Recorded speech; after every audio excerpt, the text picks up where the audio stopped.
हा जानेवारी महिना career decisions, job stability आणि मनी फ्लो यांच्यासाठी कसा असणार आहे? करिअरमध्ये काही अडथळे येणार आहेत का? पैसा येणार आहे, थांबणार आहे की अडकणार आहे? सध्याची एनर्जीज काय सांगतायत? हे सर्व आपण रमलशास्त्राच्या माध्यमातून आज या व्हिडिओमध्ये बघणार आहोत. हे एक कलेक्टिव्ह रिडिंग आहे, म्हणजेच हा व्हिडिओ पाहणाऱ्या सगळ्यांसाठी लागू आहे. याच्यात आपण कुठल्याही प्रकारच्या ग्रहस्थितींचा, राशींचा किंवा न्यूमरॉलॉजीचा विचार केलेला नाही, तर हे प्युअरली रमल बेस्ड रिडिंग आहे आणि तुमचं मार्गदर्शन करण्यासाठी हा व्हिडिओ बनवलेला आहे.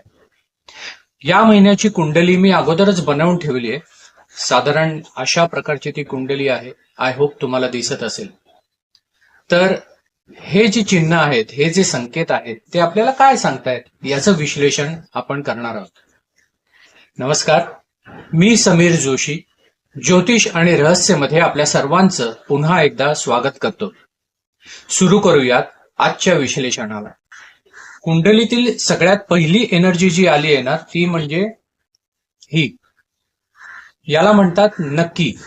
आता नक्की मध्ये मंगळाची एनर्जी असते आणि साधारण न्यूट्रल टू निगेटिव्ह अशा प्रकारची एनर्जी ही मानली जाते. म्हणजे पहिले जे संकेत आहेत ते न्यूट्रल टू निगेटिव्ह आहेत. जॉबच्या संदर्भात किंवा करिअरच्या संदर्भात, मनीच्या संदर्भात हे आपल्याला सांगतायत की अडथळे, फिअर आणि सेल्फ डाऊट. या साईनचं पुढे विस्तृत विश्लेषण केलं तर जानेवारीच्या सुरुवातीला करिअरमध्ये कन्फ्युजन, हेजिटेशन आणि एक प्रकारची भीती आहे.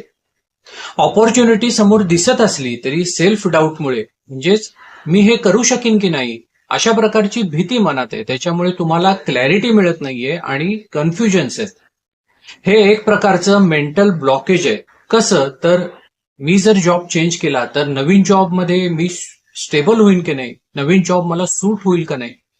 म्हणजेच जॉब सोडायचा विचार तर तुमच्या मनात आहे, परंतु आहे ती स्टॅबिलिटी घालवायची भीती तुम्हाला वाटते. कुंडलीमध्ये पैशांसाठी म्हणजेच मनी फ्लो साठी जी पहिली एनर्जी आली आहे ती म्हणजे ही. याला म्हणतात बयाज. आता बयाज दाखवते पैशाची चिंता, कर्ज आणि इमोशनल प्रेशर. नक्की नंतर बयाज येणं म्हणजे फायनान्शियल प्रेशर दाखवणारं साईन आहे. मग फायनान्शियल प्रेशर कसं तर पैसा तर येत राहील, इन्कम तुमचं स्टेबल असेल, मंथली जे काही ठरलंय ते तुम्हाला मिळत राहील, परंतु खर्च वाढतील. त्यामुळे तुमचं सेव्हिंग्ज होणार नाही.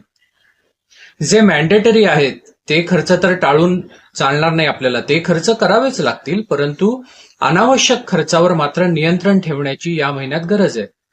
शक्यतो अनावश्यक खर्च अवॉइडच करा.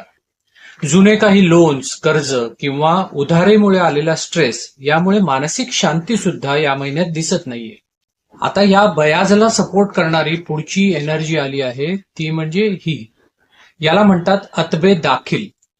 आता अतबे दाखिल म्हणजे मेहनत, प्रयत्न आणि कर्मा ऍक्टिव्हेशन. ही या रिडिंग मधली अतिशय महत्वाची एनर्जी. ही एनर्जी रिडिंग मध्ये येणं हे आपल्याला सांगतं की जानेवारी महिना हा कार्मिक क्लिअरिंगचा महिना आहे. त्यामुळे तुम्ही जितकी मेहनत कराल तेवढेच रिटर्न तुम्हाला मिळतील. देर आर नो शॉर्टकट्स, हे लक्षात ठेवा. हे साईन आपल्याला सांगतंय की कुठल्याही कामात लेझीनेस किंवा प्रोक्रॅस्टिनेशन करून, म्हणजेच चालढकल करून अजिबात चालणार नाही, तर ऍक्शन इज मस्ट. ऍक्शन तुम्हाला घ्यावीच लागेल. संस्कृतमध्ये ना याच्यासाठी एक सुंदर श्लोक आहे.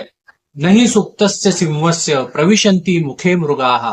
म्हणजेच सिंह जर झोपूनच राहिला तर हरिण काय स्वतःहून येऊन त्याच्या तोंडात प्रवेश करणार नाहीये.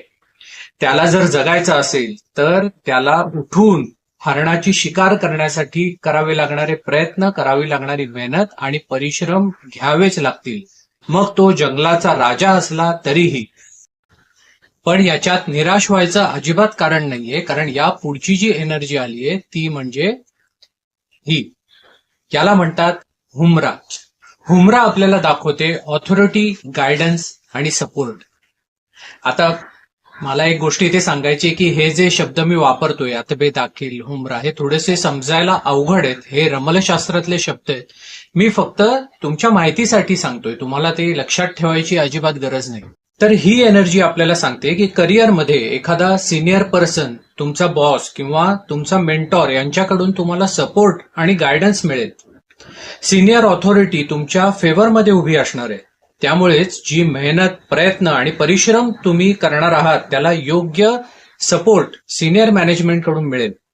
आणि अर्थातच हे इंटरव्ह्यूमध्ये किंवा तुमच्या अप्रेझलमध्ये, प्रमोशन डिस्कशन्समध्ये हे एक अतिशय पॉझिटिव्ह साईन आहे.